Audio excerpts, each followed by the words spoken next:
इमरान खान की हत्या की अफवाह और उनका चेहरा देखने के लिए तड़प रहे घर वालों की चीख पुकार के बीच उनके वकील की अथॉरिटीज से बातचीत हो पाई है। न्यूज 18 इंडिया पर वर्ल्ड एक्सक्लूसिव इंटरव्यू में इमरान खान के वकील फैजल चौधरी ने बताया कि इमरान खान की सेहत ठीक है। फैजल चौधरी ने खुलासा किया है कि कैसे इमरान को कई बार चुप रहने की शर्त पर देश छोड़ने का भी ऑफर मिल चुका है।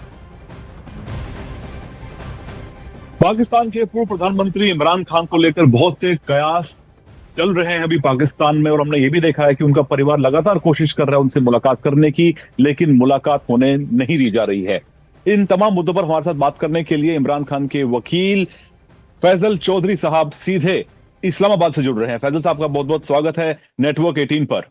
क्या जानकारी आपके पास है, क्योंकि आप उनके लॉयर हैं, क्योंकि जो इंफॉर्मेशन मिल रही थी पीटीआई के हवाले से कि फैमिली को मिलने नहीं दिया जा रहा है, उनके लॉयर्स को मिलने नहीं दिया जा रहा है, इंडिपेंडेंट उनका मेडिकल चेकअप नहीं होने दिया जा रहा है, तो ऐसे में उनके बारे में क्या कोई जानकारी, क्या ठोस जानकारी आपके पास है?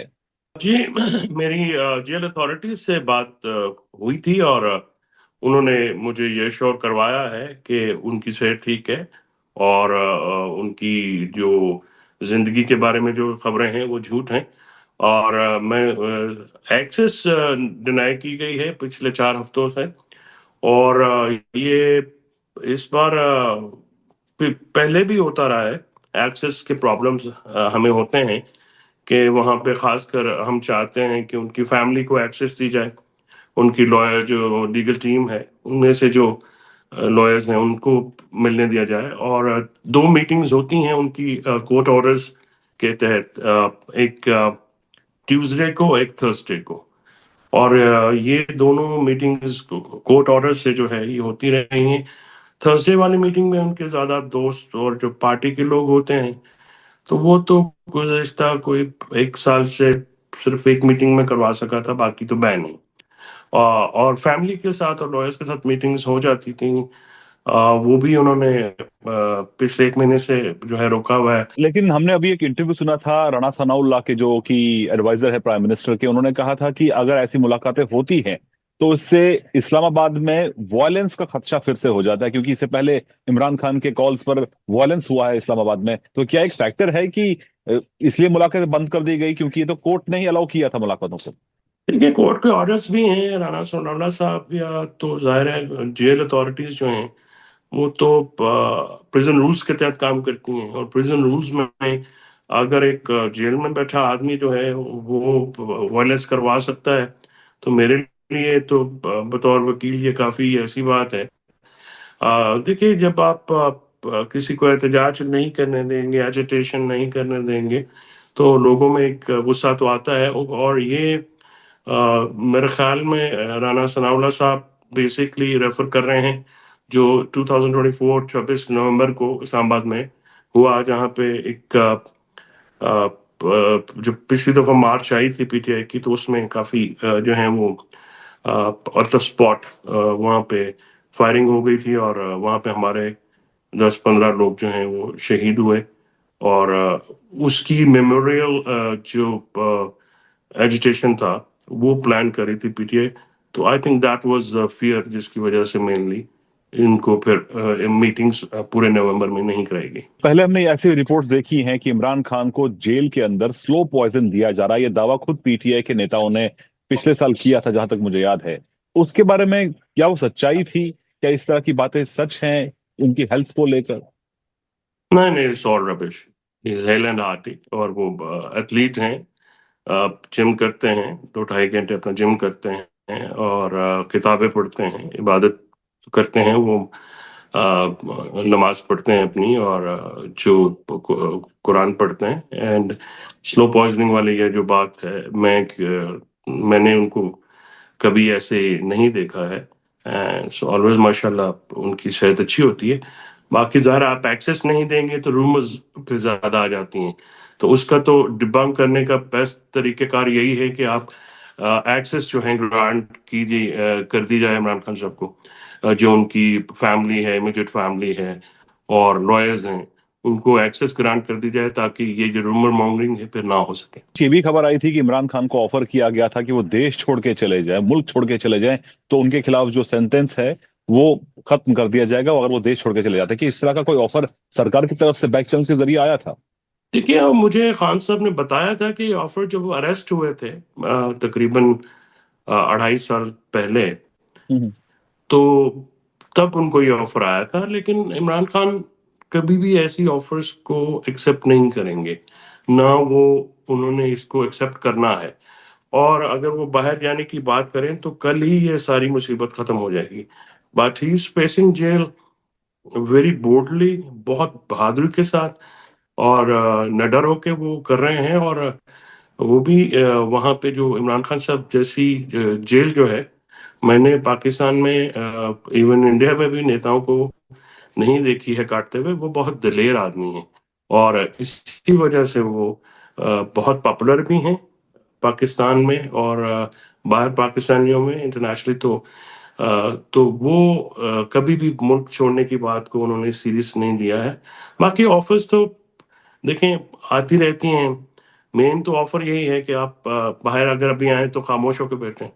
लेकिन इमरान खान साहब जिस तरह के बंदे हैं, जो उनकी नेचर है, he is never gonna sit quietly, और वो अपना जो सियासी लड़ाई जो है वो जारी रखेंगे अपनी। जिस तरह की रिपोर्ट्स ना सिर्फ पाकिस्तान में रही, हमने इंटरनेशनल लेवल पर भी इन रिपोर्ट्स को हाईलाइट होते हुए देखा है कि controversial 27th constitutional amendment bill pass किया गया, जिससे पाकिस्तान के आर्मी चीफ की पावर्स बहुत ज्यादा बढ़ जाती हैं। वो कई सालों तक अब आर्मी चीफ रहने वाले हैं। तो क्या इन तरह के बदलाव से इमरान खान की जो लड़ाई है उस पर असर पड़ेगा? देखिए, बेसिकली तो जो इनकम्बेंट आर्मी चीफ हैं, वो जो आपकी मई की वॉर है, जो हमने जीती as a nation, don't mind it, तो उसको उनको रिवॉर्ड अपना किया अपना गया है। परसेप्शन है जी। हाँ, जी। वो जी।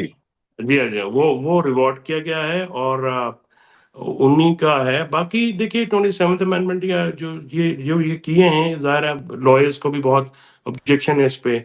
इसमें हमारी सुप्रीम कोर्ट को जो है वो बिल्कुल कट टू साइज कर दिया गया है। बिल्कुल ही एक अलहदा से सुप्रा पार्लियामेंट्री बॉडी जो है, कॉन्स्टिट्यूशनल कोर्ट के नाम से, वो खड़ी की गई है।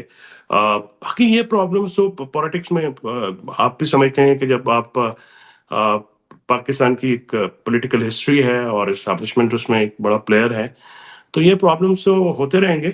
बट मेरा बिलीफ है कि ये रिजॉल्व हो जाएंगे। फैजल साहब, हमसे बात करने के लिए बहुत बहुत शुक्रिया। Thank you so much. Thank you sir, thank you for having me. और आगे आपको दिखाते हैं तेज रफ्तार से स्पेशल 30।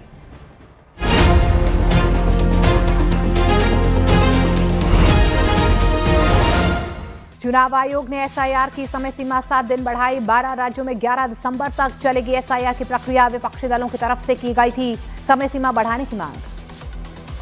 राजस्थान के धौलपुर में संदिग्ध परिस्थितियों में एक बीएलओ की मौत। परिवार वालों का आरोप है कि काम के ज्यादा दबाव की वजह से जान गई। इटावा में 100 बीएलओ को डीएम शुभ्रांत कुमार शुक्ल ने सम्मानित किया है। चुनाव आयोग की एसआईआर प्रक्रिया को सबसे पहले पूरा करने वाले बीएलओ सम्मानित हुए।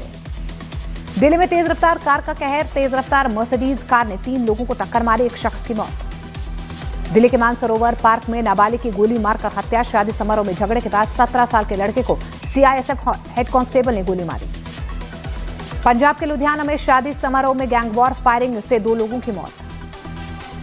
पश्चिम बंगाल के मुर्शिदाबाद में 70 बम मिलने से दहशत। 3 प्लास्टिक जार से 70 सॉकेट बम बरामद किए गए हैं। पुलिस ने इलाके की घेराबंदी कर ली। पीएम मोदी ने 128वीं बार रेडियो कार्यक्रम मन की बात कार्यक्रम किया है। मन की बात कार्यक्रम में प्रधानमंत्री नरेंद्र मोदी ने कहा कि भारत की महान संस्कृति में शांति और करुणा का भाव सर्वोपरि रहा है। संसद के शीतकालीन सत्र से पहले दिल्ली में सर्वदलीय बैठक में आम सहमति बनाने की कोशिश। एसआईआर पर सरकार को घेरने की तैयारी में विपक्ष। 1 से 19 दिसंबर तक चलेगा सत्र। दिल्ली में आरएसएस दफ्तर के पास अतिक्रमण पर चला बुलडोजर। नगर निगम की टीम ने खाली करवाया कई प्लॉट। राजस्थान के अजमेर में अतिक्रमण के खिलाफ चला बुलडोजर। अजमेर दरगाह के आसपास अवैध निर्माण और कब्जे को ध्वस्त किया गया। अहमदाबाद के साबरमती इलाके में भी अतिक्रमण के खिलाफ कार्रवाई हुई है। वहां पर बुलडोजर से अवैध निर्माण को ध्वस्त किया गया। राहुल गांधी और सोनिया गांधी की मुश्किलें बढ़ी। नेशनल हेराल्ड केस में राहुल और सोनिया गांधी के खिलाफ एक और एफआईआर। राहुल सोनिया गांधी पर आपराधिक साजिश के आरोप। बीजेपी नेता प्रदीप भंडारी ने एक्स पोस्ट पर राहुल गांधी सोनिया गांधी पर निशाना साधा है। कहा कांग्रेस के डीएनए में ही भ्रष्टाचार है। अखिलेश यादव ने कानपुर में जान गंवाने वाले बीएलओ के परिजनों को 2 लाख की मदद का ऐलान किया है। कहा चुनाव आयोग भी दे सहायता राशि। एसआईआर पर अखिलेश यादव के बयान पर उत्तर प्रदेश के परिवहन मंत्री दयाशंकर सिंह का हमला। कहा अखिलेश यादव घबराए हुए हैं। आज भारतीय तट से टकराएगा साइक्लोन दितवाहा। तमिलनाडु पुडुचेरी में रेड अलर्ट जारी। एनडीआरएफ टीमें राहत बचाव में तैनात। भारत में दितवाहा चक्रवात का असर। चेन्नई एयरपोर्ट से आने जाने वाली 35 उड़ानें रद्द कर दी गईं। कोलंबिया में पुरासे ज्वालामुखी से उठा घना राख का गुबार। भूकंपीय एक्टिविटी बढ़ने पर ऑरेंज अलर्ट जारी। अमेरिका वेनेजुएला में तनाव बढ़ चुका है। यूएस नेवी ने बढ़ाई समुद्री गश्त। पुर्टो रिको के दक्षिणी तट पर सैन्य वाहनों की मूवमेंट देखी गई। जर्मनी के गिसन शहर में दक्षिणपंथी एएफडी का प्रदर्शन। हाईवे जाम। प्रदर्शनकारियों पर पुलिस ने पानी की बौछारें की। ब्लैक सी में यूक्रेन ने रूस के जहाजों पर हमला किया है। रूस के शैडो फ्लीट टैंक पर ड्रोन से हमला किया गया। दोनों टैंकर्स को भारी नुकसान पहुंचा है। अमेरिका के कैलिफोर्निया में गोलीबारी से हड़कंप। रेस्टोरेंट में हुई फायरिंग से 4 लोगों की मौत, 10 घायल। बिहार के मोतिहारी में एनआईए की छापेमारी। एक टीचर के घर पर एनआईए की टीम ने दस्तावेज खंगाले। दिल्ली बम धमाकों के बाद नैनीताल हल्द्वानी में एनआईए की छापेमारी। इमाम से 10 से 12 घंटे पूछताछ की गई है। बिहार के राज्यपाल आरिफ मोहम्मद खान का जमीयत उलेमाए हिंद के प्रमुख मौलाना महमूद मदनी का हमला। मदनी के जिहाद वाले बयान को संस्था की शिक्षा के विपरीत बताया। ऑपरेशन सिंदूर को लेकर बीएसपी के आईजी शशांक आनंद का बड़ा खुलासा। पाकिस्तान के 118 चौकियों को बर्बाद किया। जवान ऑपरेशन सिंदूर 2.0 के लिए तैयार। भोपाल में बच्ची के रेप के आरोपी सलमान का हाफ एनकाउंटर। पुलिस की जवाबी कार्रवाई में आरोपी के पैर में लगी गोली। रेप के आरोपी सलमान का हाफ एनकाउंटर से लोगों में नाराजगी है। आरोपी के खिलाफ लोगों ने नारेबाजी की है। फांसी देने की मांग। झारखंड के गढ़वा में एक कारोबारी को मारी गई गोली। 3 अज्ञात हमलावरों ने फायरिंग की। इलाके में आक्रोश।